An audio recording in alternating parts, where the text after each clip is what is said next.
No!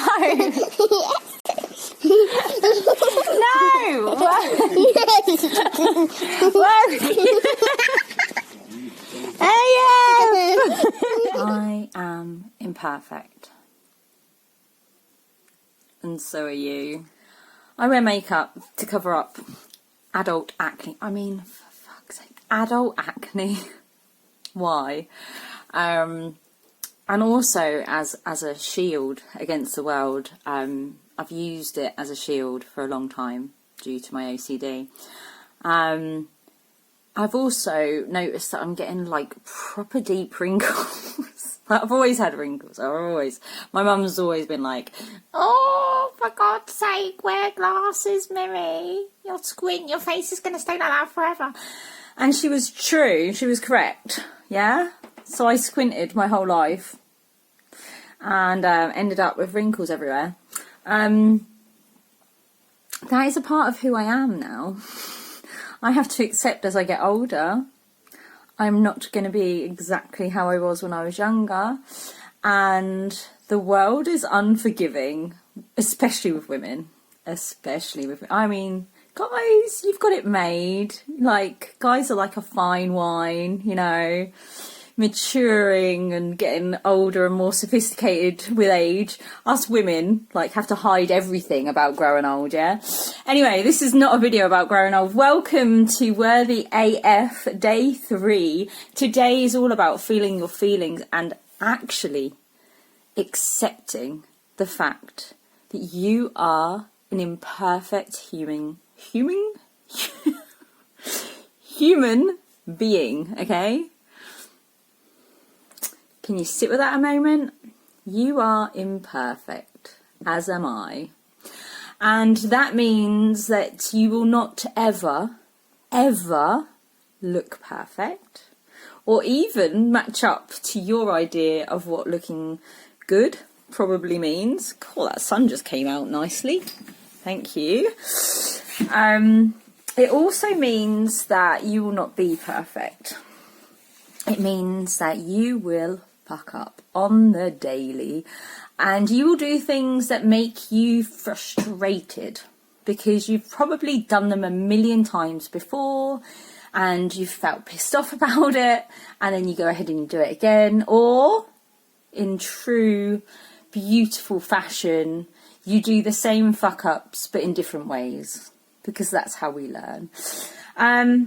And accepting this is very, very difficult. And a lot of people will not accept this fact because they believe that if they accept their imperfections, if they accept the things that make them feel crazy about themselves, if they accept, you know, their shortcomings and all of the things that make us human, that means that they will be that way forever.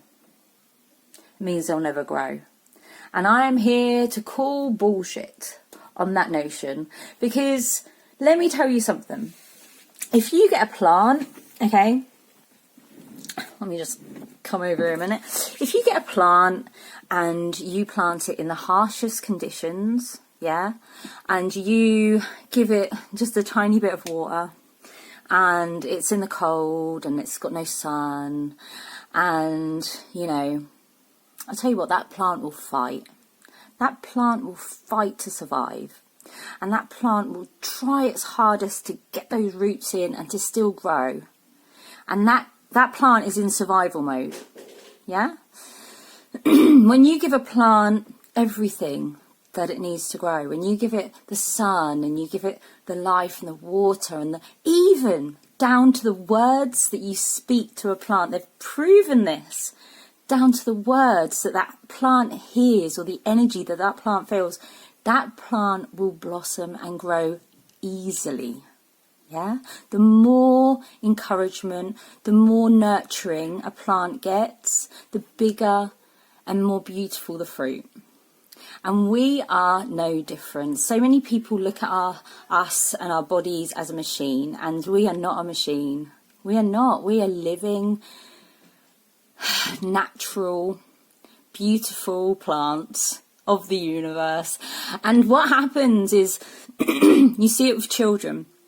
If a child is in a neglectful situation or is, constantly, told off or put down or criticised, what happens to that child? That child goes into survival mode. And the child will learn and the child will fight to survive. But it doesn't mean that that child will thrive. And what are we but big, big kids? Huh? Inside, our inner child is always there. So anybody, even the biggest, harshest adult in the world, okay, you put them in a situation where they've got a hard inner voice and they're fighting against themselves, they're going to survive and they will grow. But it'll be a hard slog. You give them the kind words, you give them the situations to thrive in. You give a little bit of acceptance and a bit of grace for their shortcomings, and what happens? They grow. They thrive. And you are no different, my friend. You are no different. I am no different. I need the same things. And actually, guess what? There's only one person that can actually give that to you, and that is you. That is you. All right? So yes, you can be hard on yourself. You can refuse to accept any of your shortcomings, refuse to accept that you're imperfect, strive for perfection, keep on fighting, keep on fighting, keep on, pushing yourself to grow, keep on pushing yourself to change, and you will change. You'll get there. But it'll be fucking hard, yeah? You give yourself that grace, you give yourself that acceptance, you recognise your own feelings, you accept them, you heal from them, you give yourself love, and guess what happens? You grow organically, you change organically, you improve just like easily. And those improvements and those differences, they last a lifetime because they're done through love. And so one thing that you have to be able to do in order to show and prove to yourself that you are worthy no matter what is to accept all of the things that make you feel unworthy. Accept that they are there. That's it. I'm not telling you to do them for the rest of your life. Of course not, especially if they're not, if they're hurting people, don't fucking do them. But what I'm saying is that you have to accept that is part of you right now. And no matter what is part of you right now, you're still worthy. You still deserve that self-love. You still deserve that kind inner voice. And you still deserve to grow and blossom and thrive. So this is your task for day 3. It is to feel your feels. I want you to actually write down, literally with a pen and paper. Do you remember what they are? Write down your fears, your shortcomings, everything that makes you frustrated about yourself. And I want you to forgive yourself today. That's it. I'll see you tomorrow. Bye, guys.